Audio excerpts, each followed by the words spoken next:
Hey everybody, welcome back to the latest Lilja and Lou podcast. This is podcast number 4, and we've called this one Getting Blue into the Mist. And the reason for that title is because we have a special guest with us on this podcast. We're doing an in-depth review of Stephen King's The Mist, and we have a Stephen King expert with us to help us with that review.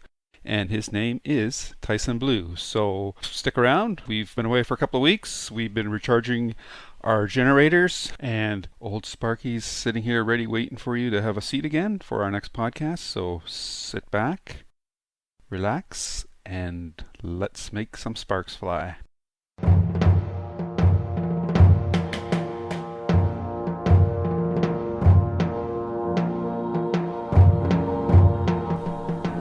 Welcome, welcome. Do not fear the door that lies before you. We will protect you. We are your guides, Hans and Lou, and we will give you the latest in Stephen King news. But before we do so, you must prove yourself worthy. You must open the door and join us in the death room.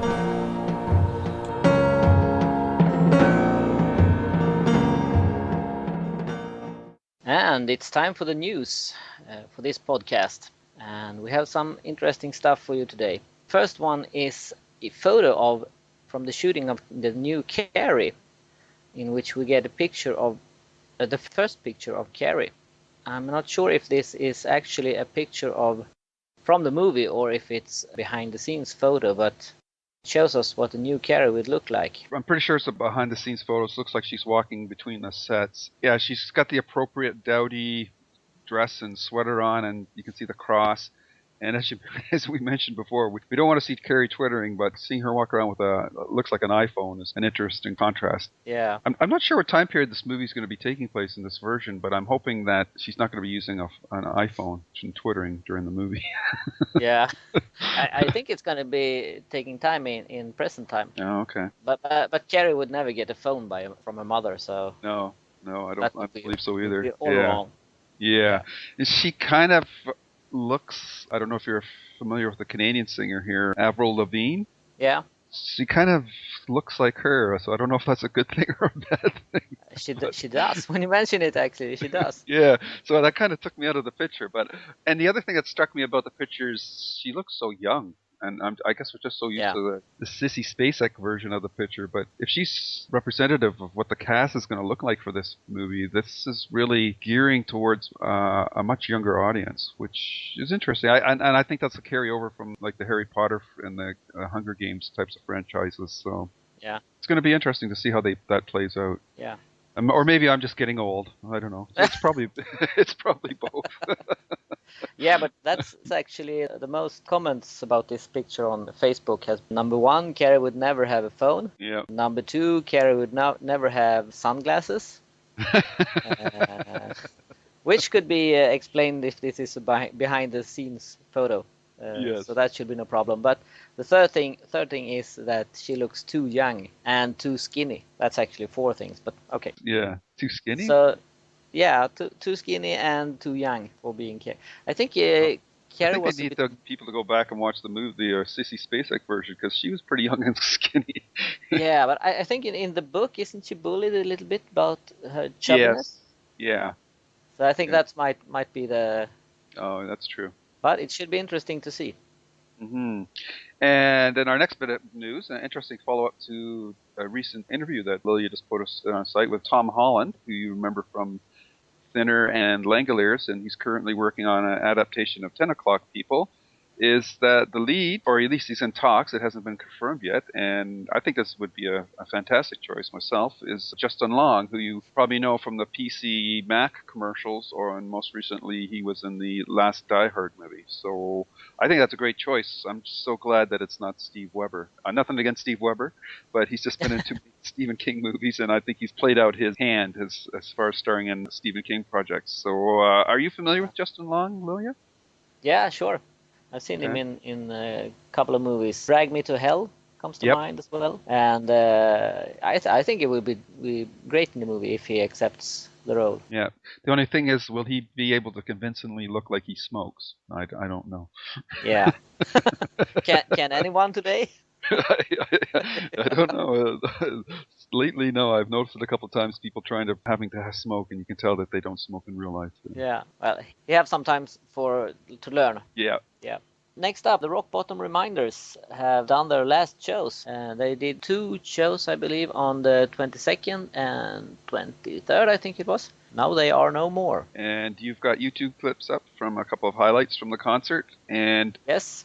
it might be a good thing that they decided to call it quits. That's mean. Yeah, it is a little bit, but Yeah. no, I think it was fantastic that they were able to do something like this. And I believe these last 2 shows they played for charities, right? Yeah, I think so. Yeah. Yeah. And the main thing is everyone looked like they were having a blast, which is always good to see. And it looked like a lot of fun. I would have loved to have been there. Yeah. I think they have always played just to have fun.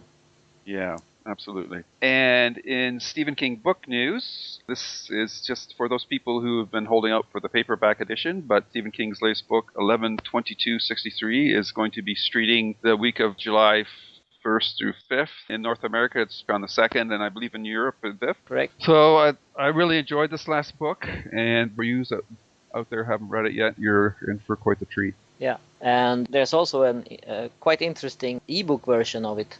It's been out now since the hardback, but that has a short movie about Kennedy killing done by King, so you should check out that one as well. Okay. And next up, Stephen King has been elected to the Academy of Motion Picture Arts and Science, and those are the people who select the nominees for the Oscar nominations. So it will be interesting to see what kind of movies he wants to give the Oscar to. Yeah, I wonder if he'll be writing about his votes, because I don't know if you're allowed to discuss who you voted for, and that would be interesting. And the interesting thing here is that he got voted in based on the work that he did for Pet Cemetery, and it's escaping me now, because I just found that interesting, because you would expect he would have been nominated because of the like Shawshank Redemptions and the Green Miles and Miseries, but no, he got in for his real B horror movies, which is interesting. Yeah, so do you think it will have any effect? Well, he's just one vote, but at the very least, he's going to get free screeners, so I'm sure he's happy with that. Yeah. That alone is worth taking the job. Yeah. So that's it's another sign of recognition that the media in large is recognizing the importance that Stephen King has had in the industry. So it's a very nice tip of the hat to him that they've included in the Academy. So Yeah. And finally, our last bit of news is Lilja is running another contest, and it's going on the site right now. And Lilja, why don't you fill them on the details of what the prizes are and how much longer the contest is going for and what they have to do to win it? Yes, and the prizes that you can win is one signed copy of Wolves of Kala, signed by King, not me, and one paperweight that was made for the release of Lizzie's story. And when King went to London to promote the book back in 2006, Hodder and Stoughton had a publishing party which King attended, and everyone who did got to get one of these paperweights, or a few in my case. And now I am giving one of the paperweights and the signed book away to one of the people who are supporting Lilja's library. And I'm doing this because I want to give something back to everyone who supports the sites, basically. Very cool. And yeah, and the way you can enter is either through Twitter, which means you have to follow Lilja's library on Twitter, and you have to retweet posts that you can find on the site. Or you could enter through Facebook, which means you have to like Lilja's library on Facebook, and then like and or share one of my posts there. Each like and share will be one entry to the contest. Or you can go to the site and leave your comments for one of the news, and each comment will also count as one entering to the contest. And I have just decided that I will give everyone one more chance to enter the contest, and that is by sending one question for us for the next podcast. Each one who sends in a question will be entered in the drawing. And the drawing will take place on July 31st, and I will present the winner on August 1st. So there you have it. Yeah, and don't be afraid to send in an audio question either. You'll also get entered into the contest that way as well. Absolutely, and you will get an extra star in the sky if you send in an audio question. There you go. All right. Yeah. Very cool. Well, those are very cool prizes, Lilja, and I think the people are very appreciative of the contests that you run on your site. And it's good that you mentioned Twitter, because our podcast account is out of Twitter jail, and that's Lilja Lou Podcast on Twitter. So you can follow us there for all the latest announcements on contests for the podcast. Put in questions there. You can find out when our next podcast will be coming out if you don't hear it off the website or whatever. So please spread the word to fellow King fans to follow Lilja Lou Podcast on Twitter for all our Twitter news. And we would really appreciate your help in getting that spread out as much as possible on Twitter. Yeah. And remember, we're the baddest Twitter account there ever been since we've been to Twitter jail. That's right.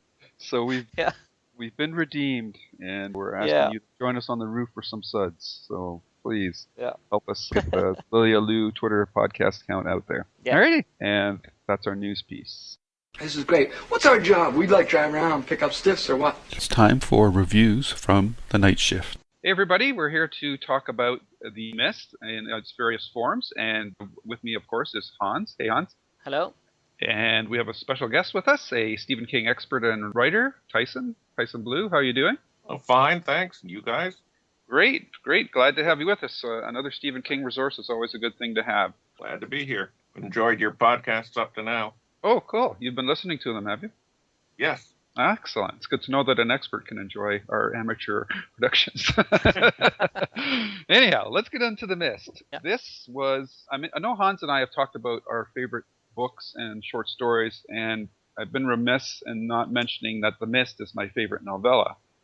So this was originally published in 1980 in the horror anthology Dark Forces, which, interestingly enough, I've read a lot of people think that it first came out in 1985 in King's Skeleton Crew, but that's not true. And Tyson, I know that you, since you're an expert, maybe I'm putting you on the spot here, but according to the wiki entry I have here, that the Dark Forces version is slightly different than the Skeleton Crew version. Is that true, or? If there are differences, they're so slight I've never noticed them. It may have tightened a sentence here or there, or changed some things, but the basic narrative, for instance, with the unexpurgated version of The Stand, whenever I got to some of the new material, it stood out, and you could say, yes, this is different, or he updated topical references to make it a little more contemporary, but I don't remember seeing anything like that between the Dark Forces version and the one in Skeleton Crew. So if there were changes, there were small ones. Okay. Now I got to go look at it. I'll be back in about 4 hours. No. Yeah, an excuse though. So let's do our quick thoughts on the story, what we all thought of it. And how about you, Hans? What did you think of The Mist as a novella? I like it, and it's a very well-told story, I think. And I like when it's, if you can call it short stories, when they are a little bit longer than the really short ones. So I think this one is perfect in length. And I like the ending of it as well, that you really don't know what happened. Okay. And I like those kind of endings that, as you know, that doesn't always end too well. Yeah. How about you, Tyson? It's definitely, I don't know if I'd assign it a specific number, but it's definitely always been in my top 5, maybe even top 3 of King's novellas. Because when we're talking about novellas, we're talking about The Body and Rita Hayworth and Shawshank Redemption as well, right, which are pretty tough contenders. But as far as a straight, more traditional Stephen King horror story, The Mist is probably the best of the novella length ones. I'd question whether you'd put The Monkey on that list or not, or whether that's just a kind of long short story and not really a novella. But it's definitely, I've always enjoyed it in all of its formats. Yes. It's very, for Stephen King especially, it's a very economical story in terms of his longer stories. I really like the vibe of it reminds you a lot of Twilight Zone, the monsters are out in Maple Street kind of story, and it's got that same vibe where the scariest monsters are not necessarily the ones out in the mist, but are actually inside the store. So Yeah. it's a really well-told tale. It reminds me of there was a science fiction story. It may have been by Thomas Dish, may have been by someone else. It was in a Playboy science fiction anthology about a town in England that gets enclosed by a mist, and except it's more like when they come to the edge of town, it's like it's been sliced off of the planet. It's just floating by itself. But it's the kind of thing Steve does really well. He takes a group of people and puts them in a narrow or enclosed situation, and then things happen to them. It's similar to Under the Dome in a bigger format. Yeah. It's like that. Yes, it's one of King's earlier works, and it still stands the test of time for me.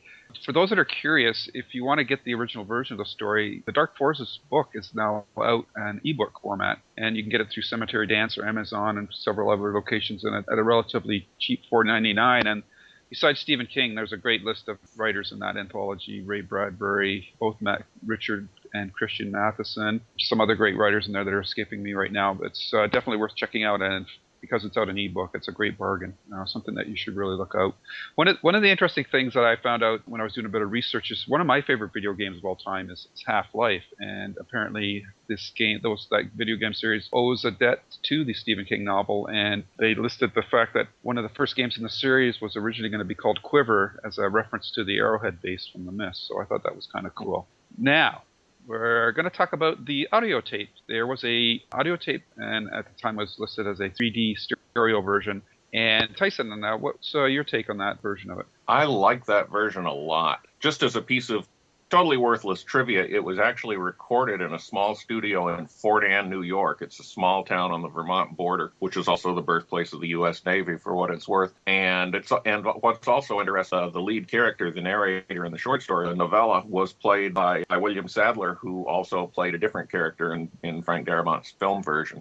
Oh, cool. But I originally listened to this. It was released on cassette back in the dark times. And if you listen to it on a really good pair of headphones, it really did have a three-dimensional effect to the stereo because of the sound system they used. It was called the Kunstkopf monaural system. It had the microphones were situated where a person's ears would be on their head. It was this weird microphone with two mics on the left and right, so that it recorded sound the way people hear it. And when you listen to it on headphones, it really was pretty realistic. There was a fly buzzing around at one point, and I actually kind of started looking for it to swat him out. I've always liked that version. Some of the casting is kind of strange, but Bill Sadler, of course, did a really good job. And the woman who played, I'm drawing blank, Carmody? Mrs. Carmody was very good. Okay. Yeah. How about you, Hans? Have you had a chance to listen to it? Yeah, I like it as well. Sometimes I have a bit problem with when they are dramatized, the stories, because it sometimes loses a little bit of the story. It's a bit harder to follow if you don't know the story beforehand. Mm-hmm. So I'm not that big a fan of dramatized stories, but I like The Mist, so I like this one as well, and it's an interesting experiment. But yeah, I like it, but I think I'm not sure that I prefer dramatized version. Another thing that came to mind is that some of the dialogue did sound sort of artificial. They were trying to transport dialogue from the story, and it had people talking a lot more descriptively than real people talk. But it was sort of like a radio drama, and it didn't work all the time. But I've always liked what they did with it. Yeah, it's fun when I try different things. So I definitely think it's good when they do stuff like this.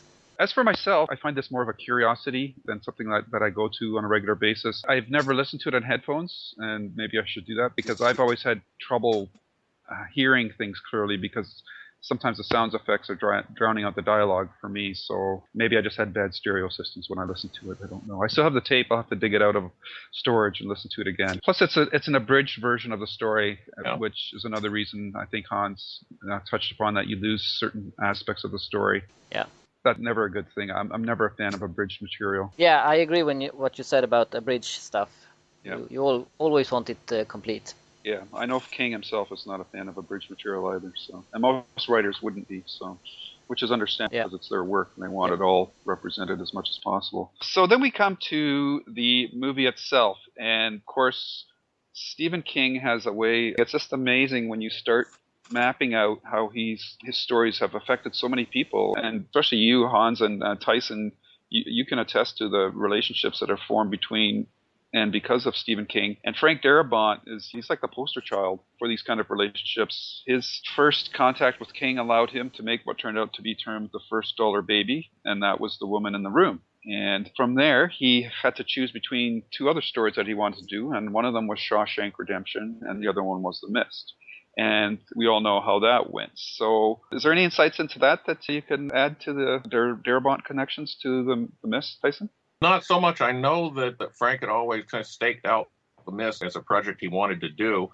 And because Steve liked the way he had handled the other two projects, Shawshank and The Woman in the Room, he was always willing to let him do that one. And it was a project that kept getting pushed back for one reason or another, but was glad to see him finally do it. Right. Do you have anything to add to that, Hans, about Darabont? Only that he himself has said that he is doing movies in the small genre, Stephen King prison movies. Right. So, yeah. The Mist kind of broke that mold, but I guess you could argue that they were imprisoned in the supermarket. So Absolutely. Yeah. One of the connections that I found very interesting is one of the actors in Woman in the Room was Brian Libby, who of course was in The Shawshank Redemption and The Green Mile. And in The Mist, he's almost unrecognizable because he's the motorcycle guy that goes out of the store on the rope. So it just shows you the connections. Frank Darabont has a stable of actors that we'll get into later on. Okay. Frank filmed a scene with Brian Libby for The Majestic, which was edited out. Maybe that's why the movie didn't do so well. Yeah. Interesting. He was a gate guard at a movie studio. Oh, okay. And Frank wanted King to play that role. I know. He told me in an interview. Oh, okay. The biker role, but King didn't want to do it, so interesting. Brian got it instead. Oh, okay. Yeah. Interesting. Alrighty, so we have all these connections. Of course, Darabont, Shawshank Redemption, and he goes off, and The Mist kind of languishes, waiting impatiently, some of us, for this to actually come to the screen. And finally, around 2007, things come together, and The Mist movie comes out. And Hans, what did you think of the movie? Yeah, when I first saw it, I didn't really know much about the movie version. I had seen some photos from it, and but I didn't know that much, and I was pleasantly surprised when I saw it. I liked it a lot. One thing that the only thing that maybe put it down a little bit is the special effects that doesn't really work all the time, I think. Okay. But other than that, I like it a lot, and as we have talked about earlier, I really like the ending of it. Okay, the controversial ending that we'll talk about later on. Yeah. How about you, Tyson? I liked it a lot too. I'd always liked the novella and was interested in the audio version that came out, and also a version that we haven't talked about. There was actually a traditional audio version of it that was read by the late Frank Muller, and that was very good as well. I don't think it's currently available. It was done by Recorded Books. But get back to the movie. As far as the creatures and everything, granted the special effects didn't necessarily work all the time, but a lot of the creatures looked the way they were described, or at least the way they appeared in my mind. Casting was very good. The dynamics between the different people in the store, which is the real source of the conflict in the story, and I thought they did a good job. I know that Darabont shot it on a smaller budget because he refused to give way on his ending, and so I think he did the best he could with the budget he had to work with, and was trying to shoot it in the tradition of the old black and white monster movies from the 50s and early 60s, and I think he did that, especially in the black and white version that's available on the Blu-ray and the DVD. Yeah. Mm-hmm. Yeah, just a couple of factoids for our listeners. The budget for the movie was $18 million, and the box office was $25 million. So, and I don't know what the sales for the DVD and Blu-ray have been, but I'm guessing that they probably didn't make their money back. There's a formula for how much a film has to make, and it's usually roughly 3 times the budget. So I'm sure they probably lost some money on this one. And I think in general, the movie was pretty well received. It's the type of horror movie that I like to see, and I'm pretty sure you guys like to see. This is really a horror movie. This is not one of these slasher type movies. This is putting ordinary people in an extraordinary circumstances and seeing how they react. And of course, it's a commentary on quite a few things: human nature, politics, religion. Thought it was generally really well done. Have no quibbles with the casting, and for me going into it, the biggest question mark was Thomas Jane. I've never really been a big fan of his up until this point, but I thought he did a great job in this movie, and I was really impressed with the work that he did. As far as the special effects go, they really, in general, they worked for me quite well. The only scenes that I had problems with were the tentacle scenes. Unfortunately, because that's the first big monster scene of the movie, and that kind of sets the tone. And I think maybe it colors people's perceptions of the rest of the special effects, because I thought the rest of them were actually quite well done. And that's pretty well everything I had on from that. Yeah, I just want to clarify that the problem I had with the special effects wasn't really the special effects, but it was how they interacted with the actors and actresses. It was almost like when one of the flies or bugs or whatever they were, when they landed on one of the actresses, it almost was like it was floating over her. So it was the interaction between the special effects and the real people that I didn't think they didn't match up really. Okay. But I think, as Tyson said, they looked like they should, the monsters, as you imagine them when you read them. So I didn't have any problem with the look of them. It was more like they didn't interact with the persons as good as they could have. Yeah, like a couple of extra $1 million would have made a big difference, I think, on a couple of those scenes. But yeah. Frank told me in an interview that he was offered to double the budget if he changed the ending. Ah. Okay. Which he refused. I heard that too. Really know what ending he would have. Yeah, I don't know what ending they wanted. If they wanted more like the story. Well, that's what I'm assuming they wanted, is the open-ended from the novella. Yeah. I mean, well, we'll get into that later. I don't want to talk about the ending quite yet. Yeah. So a couple of things that I really liked about this movie, as we're all familiar with Frank Darabont's movies, Shawshank and Green Mile, and I never have seen The Majestic, but I'm assuming that he probably employed the same style of shooting, where he has long, gradual panning shots that move in really slowly, controlled, lyrical types of shots. This is much more shot in the style of a docudrama. It's very much, it's mostly handheld stuff. In fact, just before he did this movie, he took a directorial stint on The Shield just to get into the rhythm of shooting on a quick pace, because this movie was shot in 6 weeks. And out of that, he ended up taking 2 of the cameramen from The Shield to help him with the shooting of The Mist. And I think the results, the in-your-face type of camera style that they used for The Mist works quite well. So I'm wondering what you guys thought about that. I thought it did as well. I know that not only with The Shield, he also did a couple of episodes of other TV shows. Said he wanted to sort of immerse himself into the quick shooting schedule that's required for a TV series on a regular basis, just to keep the episodes coming out when they're supposed to. And I think that did help The Mist, because it gave it the same. That's the way that he was going for the 50s horror movie atmosphere, and that pictures were shot. Like with Roger Corman, they'd shoot a movie a week or something like that, or in a couple of days. And it does seem like one of those old movies, again, especially in the black and white version.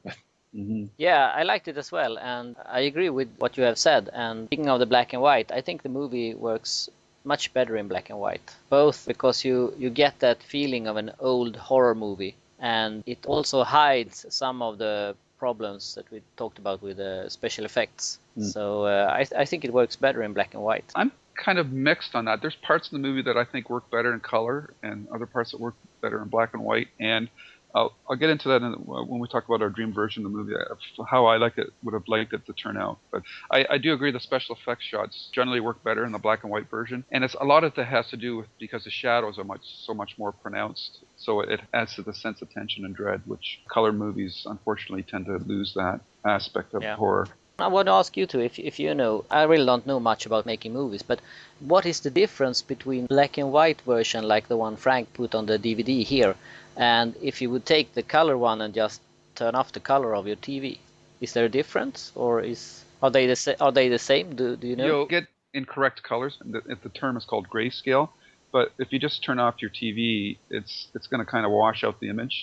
Black and white, like for what they did for here, they actually filmed the movie in color, and they just digitally converted it to black and white, and that keeps the spectrum of all the different shades between white and black in the proper balance between each other. You would lose that balance if you just turned off the color on your TV. It'll look really flat. You lose the contrast. So he talks about that in the making of featurettes that are with the DVD as well. So that's a high level technical explanation of that. So did you have anything to add to that, Tyson? Or? Oh, and also with the digital editing equipment that's available today, which Frank takes great advantage of, you can adjust the color values for a black and white version so that you wouldn't, which helped overcome that, because the image quality on the black and white it's very crisp, and it does have the dark, the shadows are very dark, so that it's quite a bit different from just turning off the color on your TV. which Yeah. with new TVs, I'm not even sure you can do that anymore. True enough.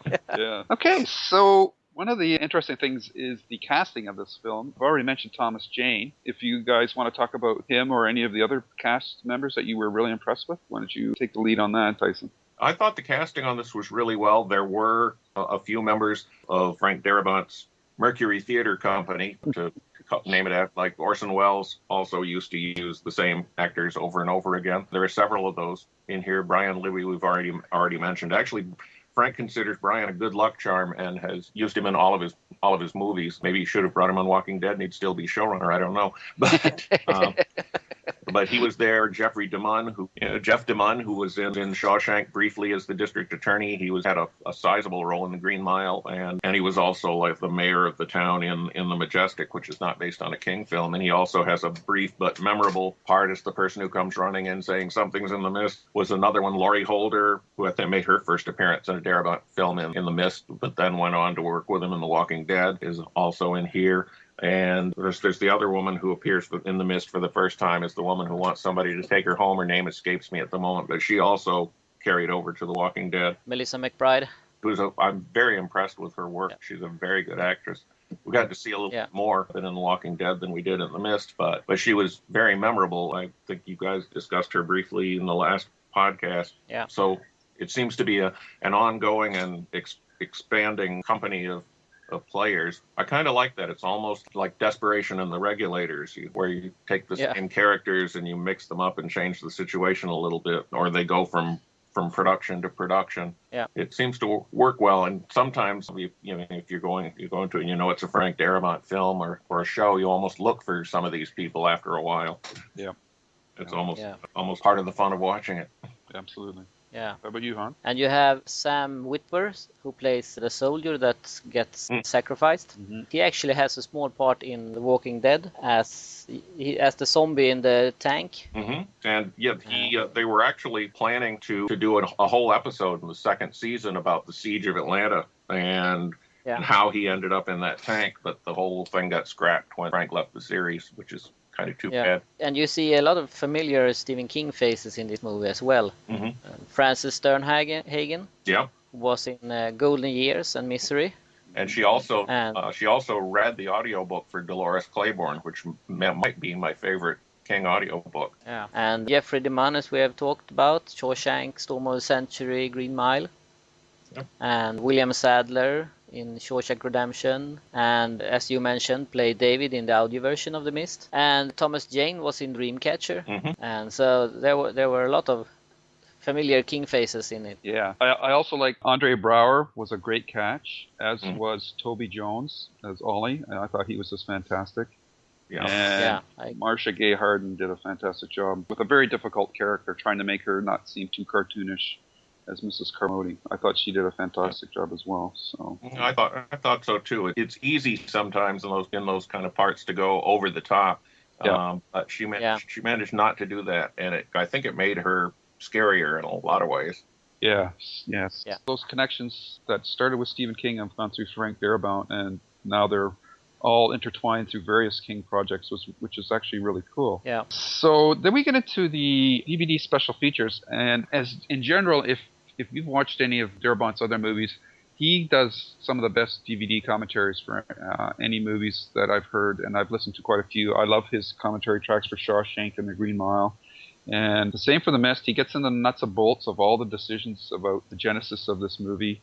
And if you're into making films or anything of that nature, these are like textbook commentaries that you should definitely be listening to. I also love that he took the time, or used this as an opportunity to bring in Drew Struzan, who, if you follow movies at all, has done a lot of great poster work for movies, for a lot of iconic movies, all the Star Wars, Indiana Jones, Back to the Future, Shawshank Redemption, Green Mile, Hellboy, John Carpenter's The Thing.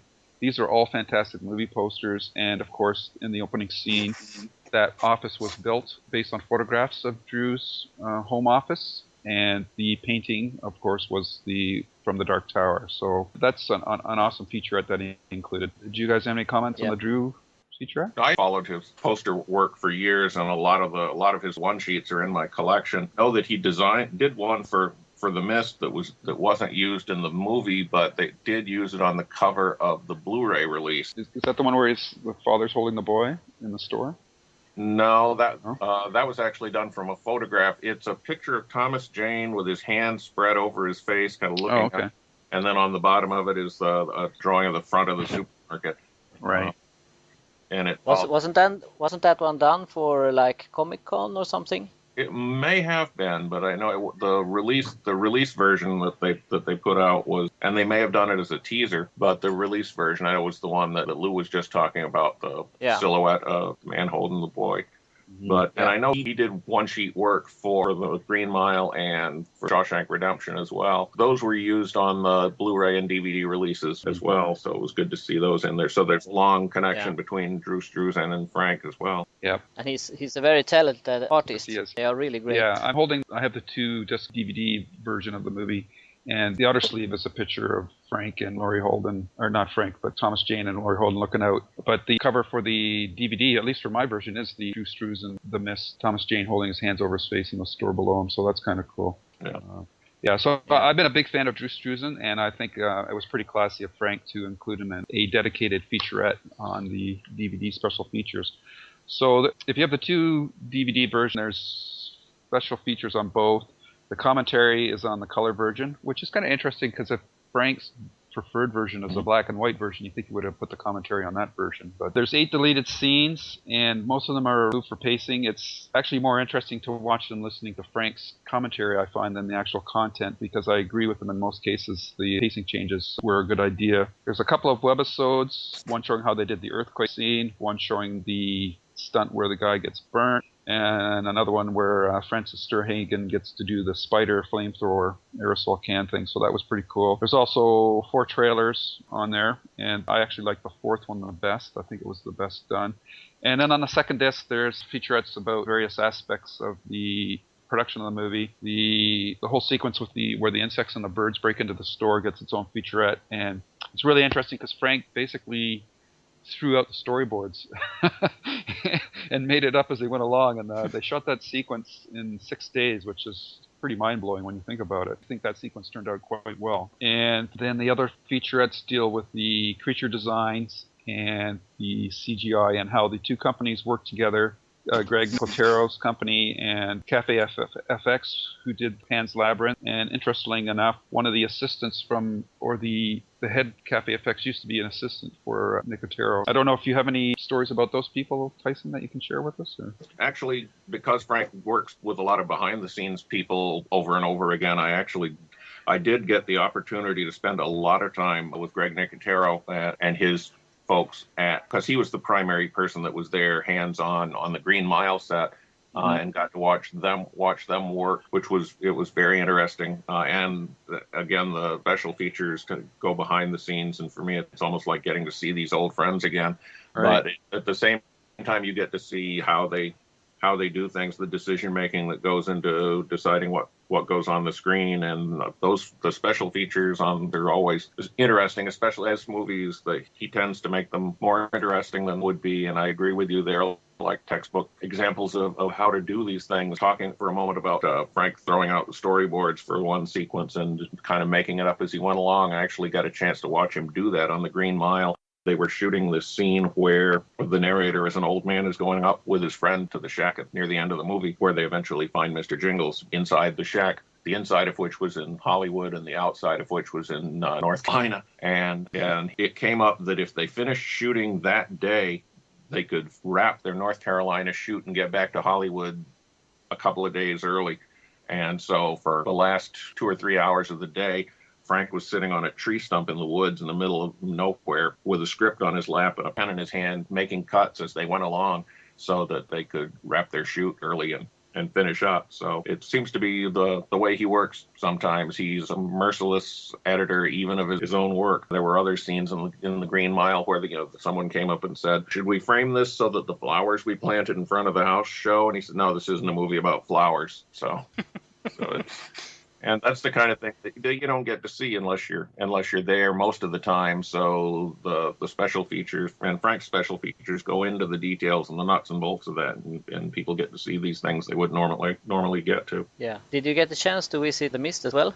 No, I wanted to, but it didn't come about. Again, because it was practicing law, my schedule is mapped out several weeks in advance, and because they were only doing a 6-week shoot, it made it very difficult to carve out a length of time to get down there and spend some time on set. I actually got an invitation to go, but since I live in Sweden, it wasn't possible to just take the car and drive over. No.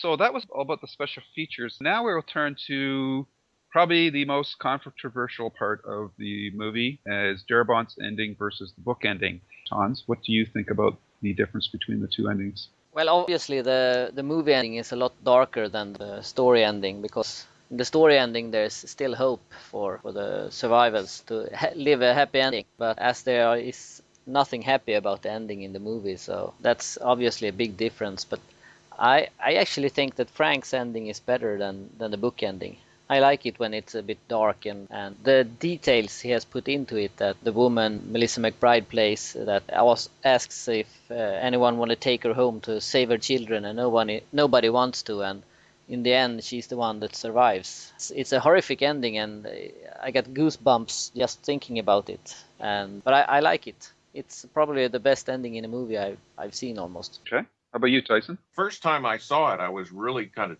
rocked back on my heels by it. Just sort of, what are you doing? But the more I thought about it, the more I thought, it's a very daring thing to do with a movie. Traditional moviegoers don't like endings that are dark and dreary, and this one was so unrelenting. It escalates. Every time you think it can't get any worse, it does.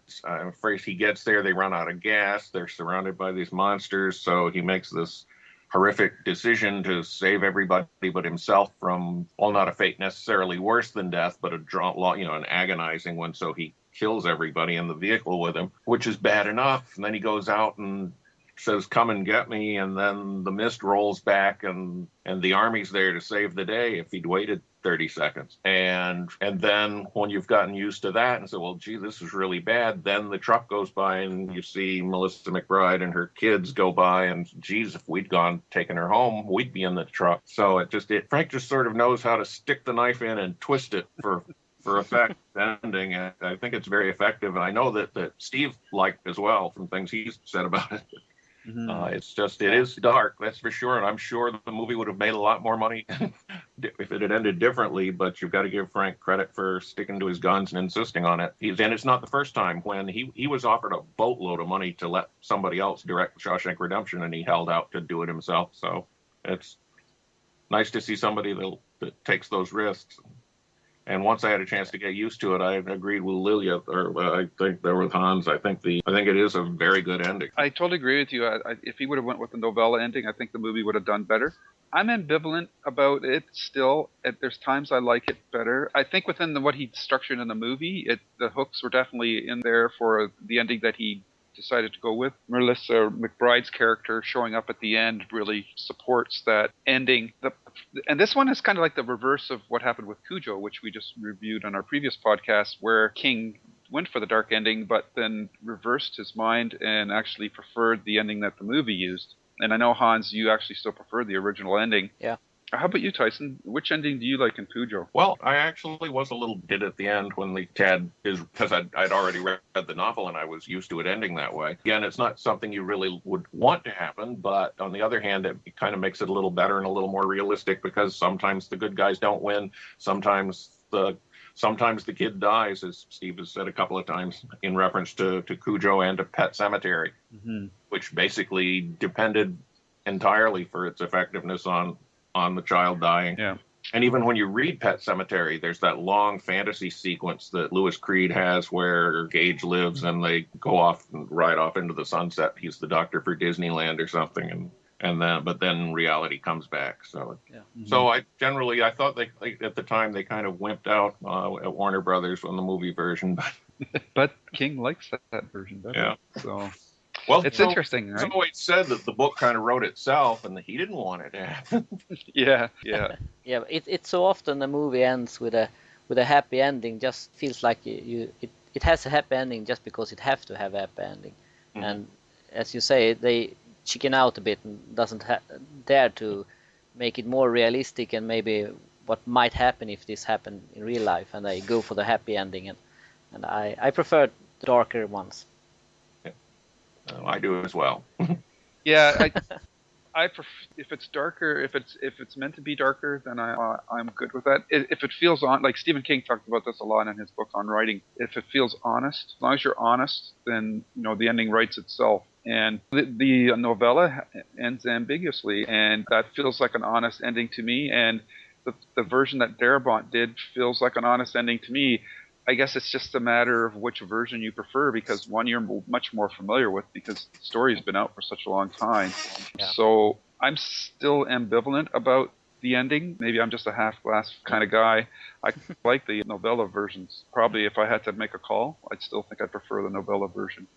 Of course, you can still get that version by turning off the movie when you get. Yep. Just before. That's right. Yeah. One downside with Darabont's ending is that I posted a question for this podcast on the Facebook page asking people what they thought of the movie, and I think like 99% of all the answer was I love the ending or I hate the ending. You tend to forget the rest of the movie because the ending was such a big deal. Yeah, it overshadows everything. And that's a bit sad, I think. Yeah. You both stated that you prefer the black and white version? Yes. After watching both of them, I do. Okay. Yeah. Alrighty. So this leads into my last topic that I had on the movie, is what I would call the dream version of my movie. And this has really been sparked by my going over both versions of the movies, getting ready for this podcast. And I realized that this would cost a lot more money, but I would like to see this movie been done like a reverse Wizard of Oz, in that the opening scenes would have been in color, and then when the mist came in, it had slowly goes to black and white, and the creatures would stay in black and white, and maybe move within the background, which would be color, to show the clash between our reality and this other reality. And tying that into the ending, I think Darabont, it's great that he stuck to his guns and did the ending that he wanted. But I think because the novella's been out for so long and people expect a certain ending, I would have loved it if they would have had the money to film two versions, one to the novella ending and one to the book ending, and you could choose which ending you wanted to watch. Because this story is near and dear to a lot of people, and they like that open ending. So I just think that would have been really cool if they could have maybe turned this into some kind of reverse Wizard of Oz color scheme. I bet that would have been really cool. I never thought of that, but now that you mention it, I kind of like that. That would have been really interesting. It would even be more seamless today than it was in The Wizard of Oz, whereas the mist came in. It could have you could have wiped across and superimposed the color and the black and white version at the same time and just had it come and go, because when Dorothy comes and opens the door in The Wizard of Oz, when she walks up to the door, it's in color, whereas it's been in black and white before. And now I think it would have been possible to leave the door in black and white and just open it onto a color world, and that I kind of like that idea. I agree. Okay. It would have looked great. Cool. I think King had toys with the whole multiple ending, because I think it's in The Dark Tower, there's a point where he says, "You people like happy endings, stop right now." Yeah. Yep. I wonder how many readers stopped there. None. And just close the book and say, "Okay, I'm done." Yeah. Because I wanted to go, when I opened the revised version of The Gunslinger and read the first word of it, I knew what the last sentence of The Dark Tower was going to be. And I actually sent Hans an email saying, "This is what it's going to be. I'm telling you now. So when it comes out 2 years later, I've got some proof that I said this." And I said it to Steve too when I saw him at the National Book Awards when he got the Distinguished Writing citation, and he didn't say anything, but I wanted, when I got to that part, I wanted to know if I was right. Not I flip right to the back of the book when I got it, see, but I just wanted to get there. Okay, so that's everything I had on the miss. I'll go around the table once more just in case there's things that I didn't ask that you guys wanted to talk about. So Hans, is there anything else you wanted to mention about the miss? No, I think we've covered everything. All right. How about you, Tyson? No, I think we covered it pretty well. One of the other points I wanted to make about the ending, and I think that's very important, I think the controversy about the ending, and a large part, is unfortunately tied to Frank Darabont himself, because he had, by this point, I think he's become a bit of a victim of his own success, because people really love his adaptations of The Shawshank Redemption and The Green Mile. And in both cases, they're very faithful adaptations of those stories from the Stephen King versions, especially Shawshank, and actually he reinforces the ending a bit with that last shot on the beach. Green Mile is very faithful. There's just a slight tweak at the end about Mr. Jingle still being alive at the end of the story. And The Mist, again, is such a faithful adaptation of the source material that people were probably expecting to get the ending that was in the novella. So when he changed it like that, I think a lot of people were upset that he did that. So and I totally understand that, because I really enjoyed his adaptation of Mist well, because it's very faithful to the novella, and fans have an expectation that Darabont will deliver on the story that Stephen King has written as it is to the screen, and that changed a little bit. With The Mist, it's almost like the Charlie Brown cartoon where Lucy holds the football out for Charlie Brown and then at the last second pulls it away from him so he can't kick the ball. This is like a box of Cracker Jacks where there was no prize in it, I guess you could say. So that was just one of the other points I wanted to make about the ending. I don't know if you have any feelings about that, Hans, that you want to add to that or not? Well, I agree with what you are saying, but I also think that is what makes the ending so good, because no one saw it coming. And then all of a sudden this dark ending just wham, hit you in the head. And I think, I have to say again, I think it's perfect. I love it. Okay. Very cool. It made me get goosebumps all over my skin, and I couldn't talk about anything else except the ending for a couple of days after I've seen it. So Right. Yeah. I was touched by it, but I like when movies doesn't always happen what you think, and it doesn't always end in a happy way. So yeah, I totally agree with what you just said. But on the other hand, I can understand people who are expecting to get the story that they read in the book on the screen as well. So I understand if some people are upset by that ending. And the only other point I would like to make about the ending is from the novella. In today's world, with the cable companies taking on a lot more genre projects like we got going with The Walking Dead and Games of Thrones, I think The Mist would make a fantastic TV series. And I would love to see that version of the story done as a TV series. So that's just another reason why the original ending, if it was done again in another form, would be a great thing for a setup for a TV series. yeah, but don't you think that if it was done a TV series and if it became a success, then it would continue and they would get a second season, and then they would have to make up something happening after the original ending, and yeah, and, but that's perfect for a TV series. yeah. Right, because it's wide open; they can do whatever they want. But I'm just saying, I would love to see a TV series based on that original ending from The Mist. I think it would be awesome. What happened after? Yeah, especially what we're seeing now with what's happening with The Walking Dead and Games of Thrones and things of that nature. So I think that would be cool. Yeah, it would. Hans, you want to take us out? Sure. Stay safe, but stay scared.